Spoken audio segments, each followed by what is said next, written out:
Your betrayal cost me everything. For him, just a car. Some men get midlife crises and buy sports cars. Others get Marta's steel-cold oatmeal and a shoulder so frozen it could preserve meat for winter.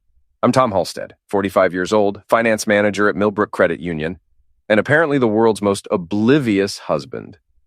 At least that's what I'm starting to suspect as I watch my wife of 23 years pack her designer suitcase with the enthusiasm of a woman planning her escape from Alcatraz. Girls retreat again? I ask, stirring my coffee and trying to sound casual. This is the third one in 2 months, which seems excessive even for Marta's newfound obsession with female bonding. She doesn't look up from folding her silk blouses with military precision. It's called self-care, Tom. Maybe you should try it sometime instead of sitting in that chair making sarcastic comments about everything. Ouch. 23 years of marriage, and she's perfected the art of making me feel like a piece of furniture that's outlived its usefulness. The kind you keep meaning to donate to charity but never quite get around to hauling to the curb. Where's this one? Another spa in the mountains? I press, because something feels off. Marta used to tell me everything about her plans, down to what she'd order for lunch. Now I get less information than a mushroom gets sunlight. Mills Lake, she snaps, then immediately looks like she wishes she could stuff the words back in her mouth. It's a wellness center, very exclusive. You wouldn't understand. Mills Lake. I know that area. It's where the real money lives, in houses that cost more than I'll make in a lifetime. Not exactly the rustic cabin retreat she usually favors for these girls' weekends with her sister Victoria and their friend Chloe. Sounds expensive, I venture. Victoria's treating us. Her divorce settlement finally came through. Marta zips the suitcase with finality. Don't expect to reach me until I'm back. We're doing a digital detox. Digital detox, right. The same woman who sleeps with her phone charging 6 inches from her pillow is suddenly going off-grid. The same woman who checks Instagram while brushing her teeth is embracing technological abstinence. I watch her load the suitcase into her white BMW, another recent acquisition that she claimed was practically free through some deal at the ad agency where she works as an account executive. Everything's been practically free lately, from the designer handbags to the expensive highlights that turned her brown hair into something that costs more per ounce than gold. Have fun, I call as she backs out of our driveway. She doesn't wave back. Our house feels different when she's gone. Not peaceful, just empty, like a theater after the last show. I pour myself another cup of coffee and try to shake the feeling that something's seriously wrong with my marriage. When did we stop talking? When did she start looking at me like I was an inconvenience rather than the man she promised to love until death do us part? My phone buzzes. Danny, my neighbor and the closest thing I have to a best friend, texting from his garage where he rebuilds classic cars for fun. Beer? Marta's gone again and you look like a kicked dog. I can see him through my kitchen window, grease-stained and grinning, holding up 2 bottles of Budweiser like a peace offering. Danny's the kind of guy who fixes things with his hands and says what he means. In our neighborhood of corporate climbers and social media influencers, he's refreshingly real. On my way, I text back. Danny's garage smells like a motor oil and honest work. He hands me a beer and goes back to tinkering with a 1967 Mustang that he's been restoring for 3 years. So where's the missus off to this time? He asks, not looking up from the engine. Girls retreat, Mills Lake? Danny whistles low. Mills Lake? That's serious money territory. Victoria must be feeling generous with that divorce cash. That's what Marta said. I take a long pull of beer and try to ignore the knot in my stomach. Danny, can I ask you something without you thinking I've lost my mind? Go ahead. Do you think Marta's acting strange lately? Now he does look up, wiping his hands on a rag that's seen better decades. Tom, buddy, I've been waiting for you to notice for months. The beer suddenly tastes like sawdust. Notice what? The late nights, the new clothes, the way she barely looks at you anymore. Heck, last week I saw her in the driveway talking on her phone, and when she saw me coming, she hung up so fast, I thought the thing was on fire. I set down my beer, feeling like the ground just shifted under my feet. I think you need to pay attention, Danny says gently. I'm not saying she's cheating, but something's up. And if it was my wife acting like that, I'd want to know what. I spend the rest of the evening in Danny's garage, nursing beers and pretending to care about carburetor adjustments while my mind races through the past few months. The locked phone, the sudden interest in working out, The way she started wearing perfume to grocery store runs. The credit card statements I'm not supposed to see, with charges at restaurants I've never been to.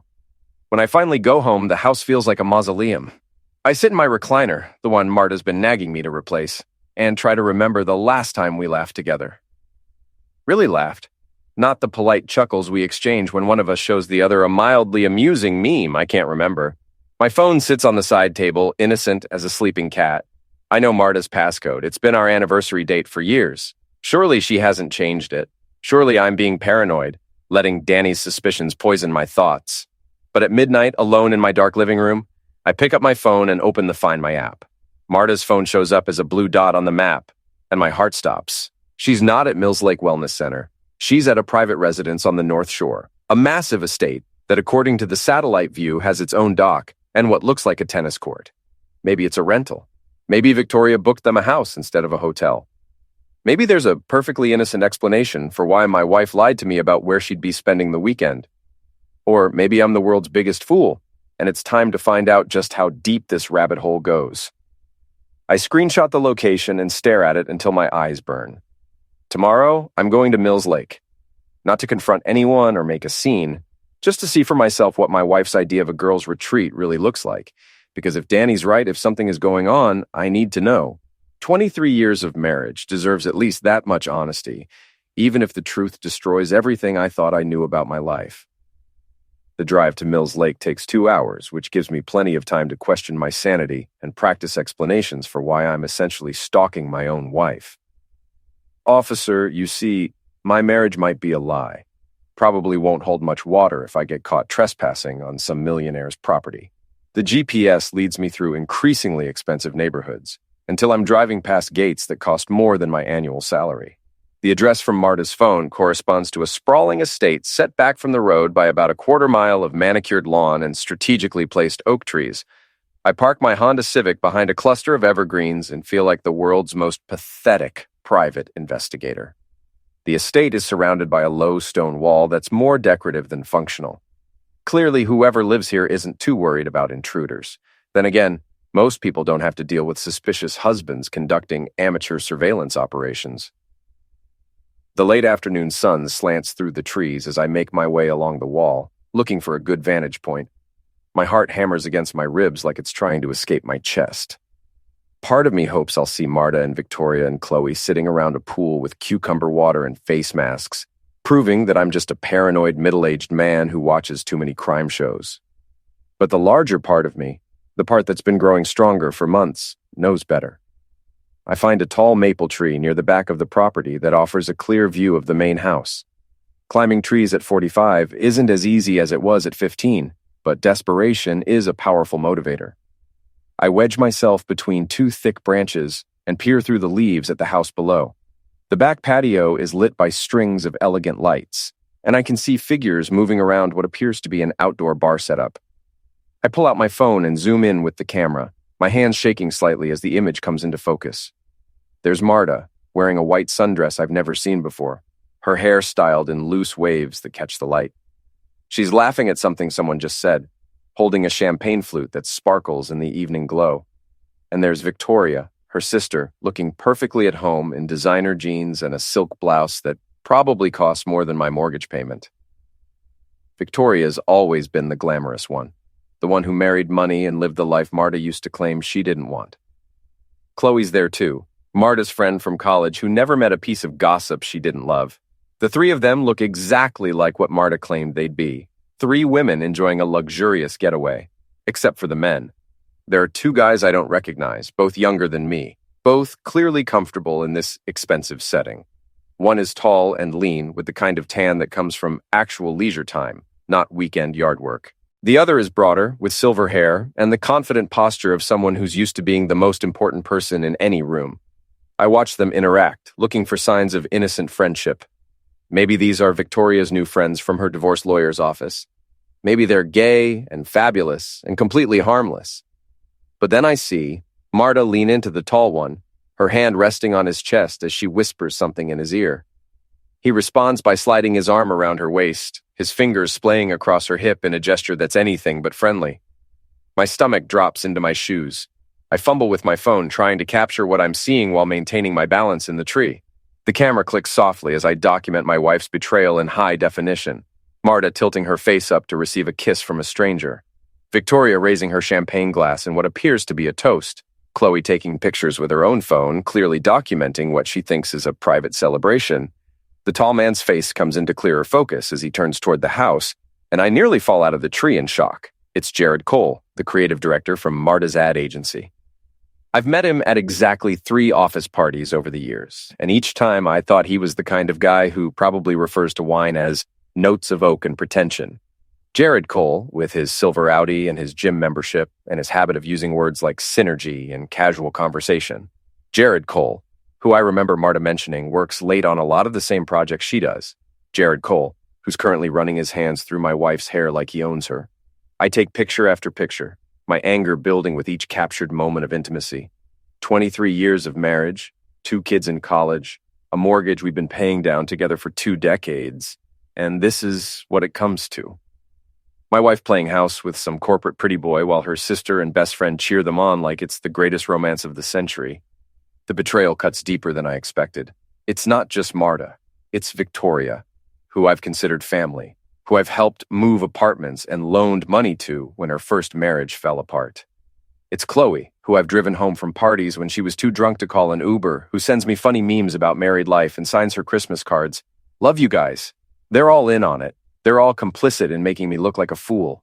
I'm so focused on taking pictures that I don't notice the branch I'm leaning on starting to bend under my weight.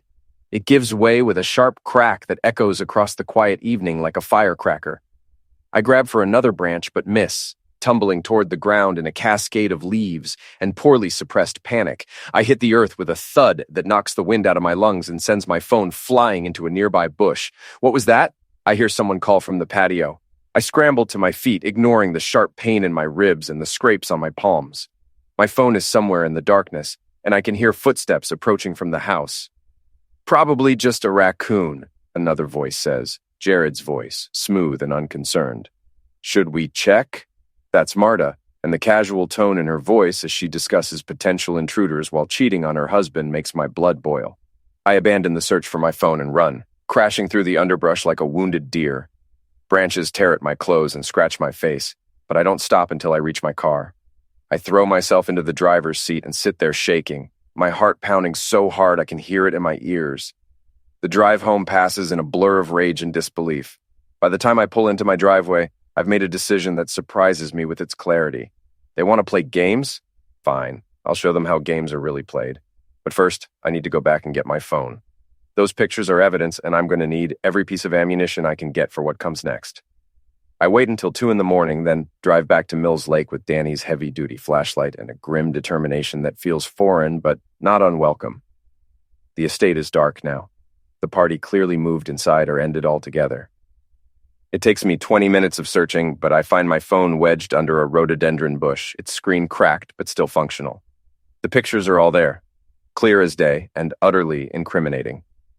Marta kissing Jared, Victoria toasting their affair, Chloe documenting the whole thing like she's the official photographer for infidelity. I scroll through them in the darkness, and with each image my anger crystallizes into something harder and more focused. They think I'm just boring old Tom, the finance manager who pays the bills and mows the lawn and never causes any trouble. They're about to learn how wrong they are. I don't sleep that night. Instead, I sit at my kitchen table with a pot of coffee and my cracked phone, studying the pictures like a general planning a campaign. By dawn, I have a strategy that would make Sun Tzu proud. The first rule of warfare is to know your enemy. Marta thinks I'm weak, predictable, someone who will roll over and accept whatever scraps of affection she's willing to throw my way. Victoria sees me as the boring brother-in-law who's never been worth her attention. Chloe probably doesn't think about me at all, except as an obstacle to her friend's happiness. They're all about to discover that underestimating Tom Halstead is a serious mistake. I start with reconnaissance. Jared Cole's social media profiles are a goldmine of narcissistic oversharing. His Instagram is full of gym selfies, pictures of expensive meals, and shots of his silver Audi parked in front of trendy restaurants. His LinkedIn profile lists him as creative visionary and brand storyteller at Pinnacle Marketing Solutions, the same agency where Marta works. More importantly, his Facebook profile is wide open to the public, complete with photos of his wife Karen and their 2 teenage daughters. Karen Cole looks like a nice woman, the kind who volunteers at school fundraisers and brings casseroles to neighbors when they're sick. She definitely doesn't deserve to be married to a man who's playing house with other people's wives at Lakeside Estates. I create a fake Gmail account and set up anonymous social media profiles. Then I upload the clearest photos from last night and schedule them to post across multiple platforms. But not yet. Timing is everything in warfare, and I want maximum impact. Marta returns home Sunday evening with a glow that has nothing to do with spa treatments and everything to do with adultery. She breezes through the door carrying her designer suitcase and a smile that doesn't quite reach her eyes. "How was your digital detox?" I ask from my recliner, not looking up from the newspaper I'm pretending to read. "Refreshing," she says, the lie rolling off her tongue like she's had practice. "We did yoga at sunrise and meditation by the lake, very centering." "Sounds wonderful. Did you take any pictures?" She freezes for just a moment, so briefly I might have imagined it if I wasn't watching for exactly that reaction. "I told you it was a digital detox. No phones allowed." I nod and turn a page of the newspaper. "Of course. Silly me." She disappears upstairs to unpack, and I listen to her moving around our bedroom, probably hiding evidence of her weekend activities. When she comes back down, she's changed into comfortable clothes and has her phone in her hand. "I'm going to call Victoria and thank her for the weekend," she announces. "Give her my best," I say pleasantly. I wait until she's deep in conversation with her sister, their voices carrying from the kitchen as they rehash their amazing weekend. Then I go upstairs to our bedroom and do something I never thought I'd do in 23 years of marriage. I search through her things. Her suitcase is still open on the bed, and it doesn't take long to find what I'm looking for. There's a receipt from Romano's, an upscale Italian restaurant in the Mills Lake area, dated Saturday night. Dinner for 6, with a total that's more than I spend on groceries in a month. The credit card number is partially visible, and it's not one of ours. There's also a business card for the estate where I saw them. Apparently, it's a vacation rental that caters to discerning clients seeking privacy and luxury. The back of the card has a handwritten note. "Thanks for an amazing weekend. JJ for Jared, presumably. How romantic." I photograph everything with my phone, then put it all back exactly where I found it. Marta's still on the phone with Victoria when I come back downstairs. Their conversation a masterpiece of coded language about their relaxing weekend and how refreshed they all feel. Monday morning, I drive to work with a sense of purpose I haven't felt in years. Millbrook Credit Union isn't exactly the most exciting place to spend your days, but it has given me some useful skills over the years. I know how to research people, how to track financial information, and how to be very, very patient when building a case. My boss, Dave Millant, stops by my desk around 10 with a stack of loan applications and his usual friendly smile. Dave's a good guy, the kind of manager who remembers your kids' names and asks about your weekend plans. "You look different today, Tom," he observes. "More focused, I guess." "Just feeling motivated," I tell him, which is the truth, even if he doesn't understand the nature of my motivation. During my lunch break, I drive past Pinnacle Marketing Solutions. It's housed in a gleaming office building downtown, the kind of place where people wear expensive suits and discuss brand synergy over artisanal coffee. Jared's silver Audi is parked in the executive section of the garage, looking as pretentious as its owner. I take note of the security cameras, the entrance procedures, the general layout. Not because I'm planning anything illegal, but because information is power, and I intend to have as much power as possible when this war really begins. That evening, Marta announces she's working late on a big presentation for a new client. She's dressed in a black dress that I've never seen before, her makeup applied with the kind of care usually reserved for special occasions. "Don't wait up," she says, kissing my cheek with lips that taste like lies. "This could go pretty late." I watch her drive away, then call Danny. "Want to grab a beer?" I ask. I think it's time I told you what I found out about Marta's girls' retreat. Danny's garage feels like a confessional as I lay out everything. The tracking, the surveillance, the pictures, the evidence I've been gathering. He listens without interruption, occasionally shaking his head or muttering curses under his breath. "Jesus, Tom," he says when I finish. "I'm sorry, man. I really hoped I was wrong." "You weren't wrong. The question now is what I do about it." Danny takes a long pull of his beer and studies me with the kind of careful attention he usually reserves for engine problems. "What do you want to do about it?" "I want them to pay," I say, and I'm surprised by the venom in my own voice. All of them. Marta, Victoria, Chloe, and especially Jared. They think they're so clever, so sophisticated. They think I'm just some boring middle-aged guy who will never figure it out. And they're about to learn that boring middle-aged guys can be very dangerous when you push them too far. Danny grins, and there's something almost predatory in his expression. What do you need? Help, I say, and maybe access to that truck of yours. I have a feeling I'm going to need to transport some things. We spend the next hour planning, and by the time I go home to my empty house, I have the framework for a revenge that will be talked about in our social circle for years to come. Marta doesn't come home until after midnight, slipping into bed with the stealth of someone who's had practice sneaking around. She smells like expensive cologne and guilt, and when she thinks I'm asleep, I hear her texting someone in the darkness. Let her text. Let her plan her next romantic rendezvous with Jared Cole. Let Victoria count her divorce money and Chloe giggle about their secret, because tomorrow their secret goes public, and their perfect little fantasy world comes crashing down around their ears. The war is about to begin, and they have no idea what's coming for them. Tuesday morning arrives with the kind of crisp autumn air that makes everything feel possible, even revenge. I wake up before Marta, shower quietly, and dress in my best suit, the navy blue one I wore to Ross's college graduation. If you're going to declare war, you might as well look professional doing it. Marta's still sleeping when I leave for work, her phone charging on the nightstand like a loaded tool. I resist the urge to check her messages. I already know everything I need to know, and today is about action, not information gathering. At exactly 9 a.m., I execute the first phase of my plan. The anonymous social media accounts I created go live simultaneously across Facebook, Instagram, and Twitter. The photos from Mills Lake appear with carefully crafted captions. When girls' retreats include creative directors from Pinnacle Marketing, #Mills Lake Lies, #not so private #affair alert. I tag everyone I can think of. Marta's coworkers, Victoria's social circle, Chloe's book club friends, and most importantly, Karen Cole. Let's see how Jared explains away photographic evidence of his weekend activities to his wife of 15 years. The posts are scheduled to hit during peak social media hours when maximum damage can be achieved. While I wait for the digital explosion to begin, I drive to Mills Lake for Phase 2. The vacation rental office is located in a quaint building that tries very hard to look rustic and exclusive. The woman behind the desk has the kind of practiced smile that comes with years of catering to wealthy clients, who value discretion above all else. I'm wondering if you could help me, I say, approaching the counter with my most innocent expression. My brother-in-law rented one of your properties last weekend, and he left his watch behind. Jared Cole? He's devastated about it. It was a gift from his wife. The woman's smile falters slightly. I'm sorry, sir, but we have strict privacy policies. I can't confirm or deny any guest information. I nod understandingly and pull out my phone. Of course, I completely understand, but maybe you could just look at this photo and tell me if this looks like your property. Then I'll know if I'm in the right place. I show her one of the pictures from Saturday night, carefully cropped to show just the patio and the house, nothing compromising.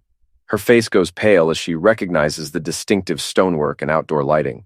That's the Lakeview estate, she admits. But, sir, I really can't. Oh, perfect, I interrupt cheerfully. So I'm in the right place. The thing is, Jared's wife Karen is absolutely frantic about this watch. It belonged to her father, you see, and she'll be heartbroken if it's lost forever. I'm sure you understand how important family heirlooms can be. I lean forward, conspiratorially. Between you and me, I think Jared might have left it in one of the bedrooms. He was sharing the rental with some friends, and you know how these weekend getaways can get a little wild. The woman looks deeply uncomfortable now, caught between her professional discretion and the growing realization that something inappropriate might have happened at one of her properties. I'll have housekeeping check for any lost items, she says finally. If they find a watch, we'll contact Mr. Cole directly. That's wonderful, I say, handing her my business card. And if you need to verify anything about the weekend, I'm sure Karen would be happy to speak with you. She's very concerned about getting her father's watch back. I leave the rental office knowing that within hours, someone will be calling Jared to ask about a watch he never lost, creating exactly the kind of awkward questions that cheating husbands hate to answer. By the time I get back to town, my phone is buzzing with notifications. The social media posts have been shared, commented on, and screenshot more times than I can count. My anonymous accounts are flooded with messages from people who recognize the faces in the photos. The best response comes from someone with the username at KarenC47, who I'm pretty sure is Jared's wife. Thank you for posting this. I've been wondering why my husband has been working so many weekends lately. Phase 3 requires a trip to Danny's garage and his pickup truck. Danny's waiting for me with a grin and a cooler full of ice. You sure about this? He asks as we load supplies into the truck bed. Absolutely, I say. Jared wants to play games with other people's marriages? Let's see how he handles a little game of his own. Pinnacle Marketing Solutions has a parking garage with surprisingly lax security for a building full of expensive cars.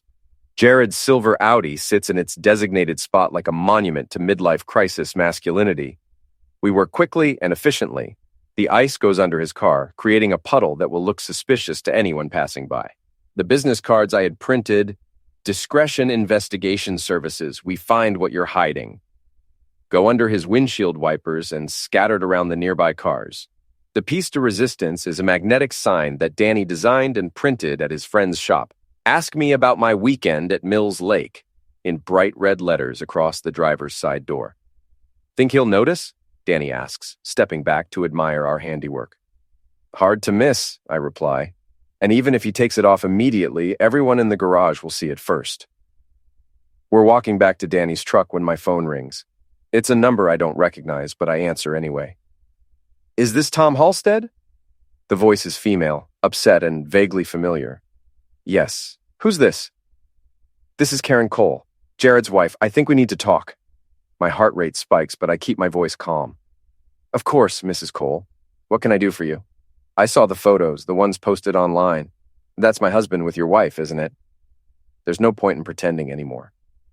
Yes, it is. She's quiet for a moment, and I can hear her breathing heavily on the other end of the line. How long have you known? I found out this weekend. I followed her to Mills Lake and saw them together. I've suspected for months, she says, her voice breaking slightly. The late nights, the secret phone calls, the way he's been treating me like I'm invisible. But seeing the pictures, God, how could they do this to us? I don't know, I say honestly, but I'm not planning to just sit back and take it. Good, she says, and there's steel in her voice now, because neither am I. What do you say we work together on this? I think between the two of us, we can make them very sorry they decided to blow up our lives.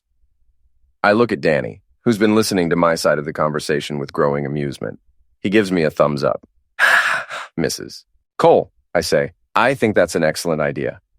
By the end of the day, Jared's car has been towed from the parking garage after multiple complaints about suspicious activity and possible vandalism.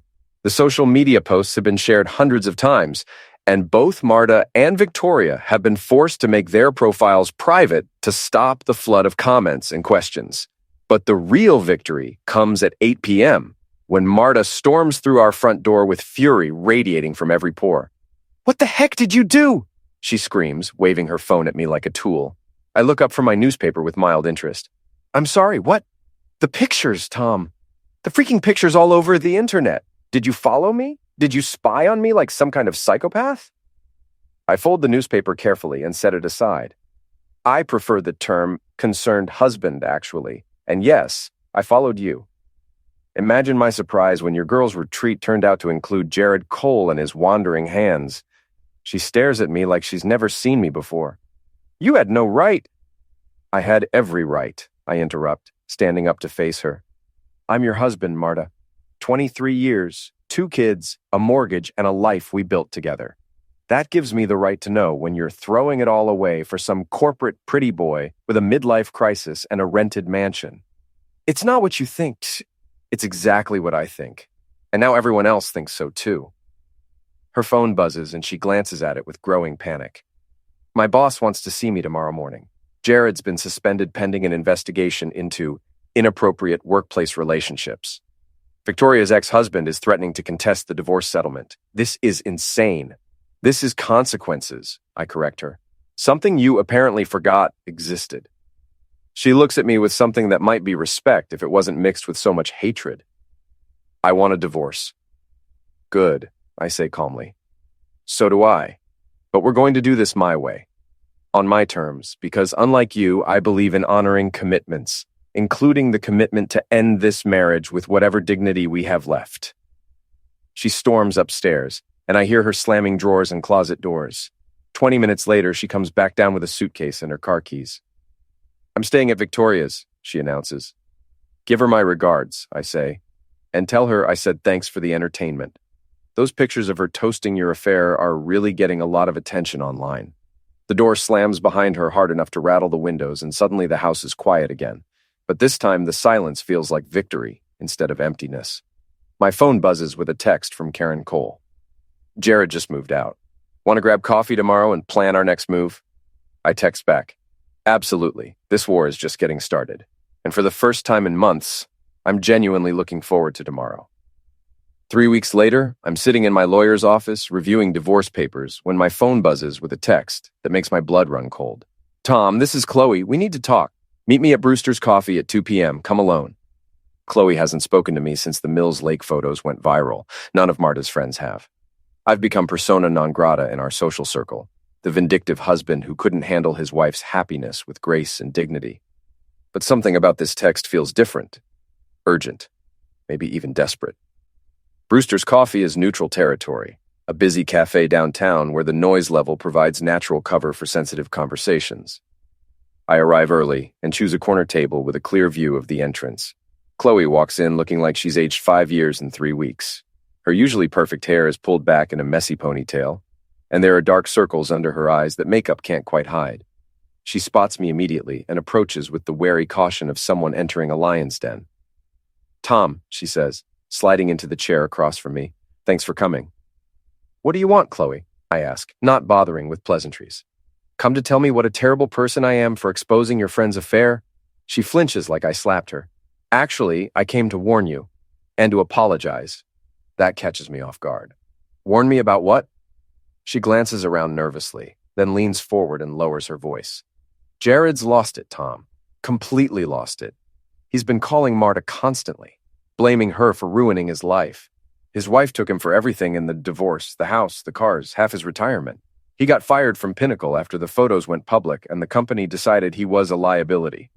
"Good," I say flatly. "Actions have consequences." "You don't understand," she insists. "He's been drinking, making threats. Yesterday, he showed up at Victoria's apartment screaming about how you destroyed his life. He said he was going to make you pay for what you did." I study her face, looking for signs that this is some kind of setup. "Why are you telling me this? Last I heard, you were all Team Marta." Chloe's composure finally cracks, and tears start streaming down her cheeks. "Because I'm scared, okay? And because what we did was wrong. God, Tom, I'm so sorry.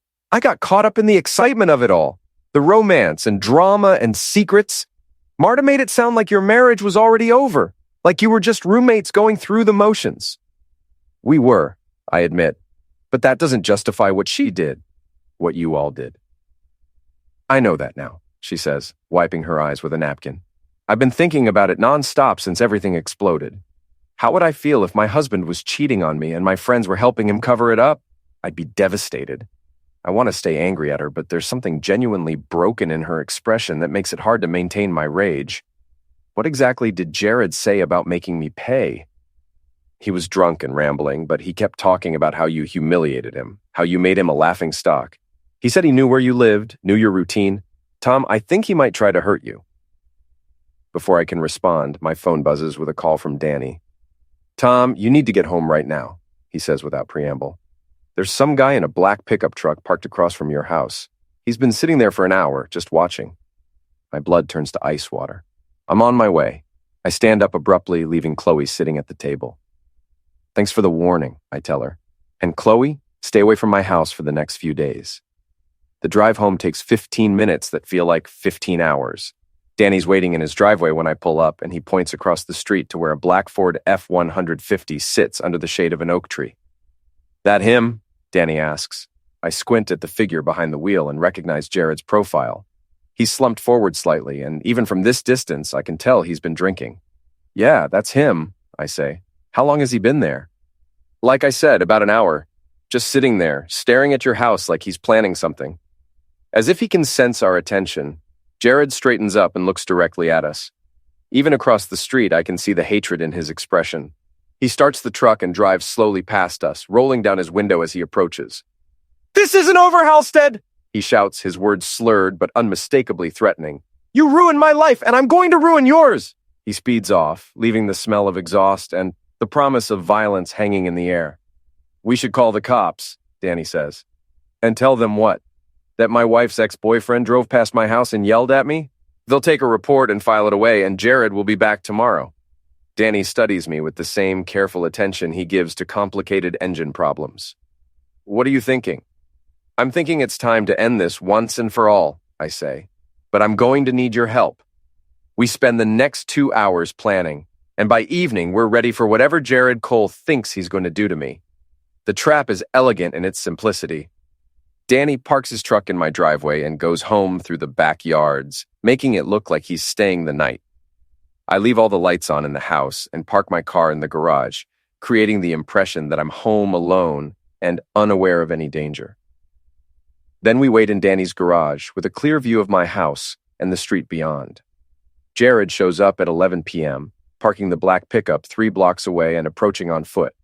He's carrying something in his right hand that catches the streetlight, a crowbar or tire iron, something heavy enough to do serious damage.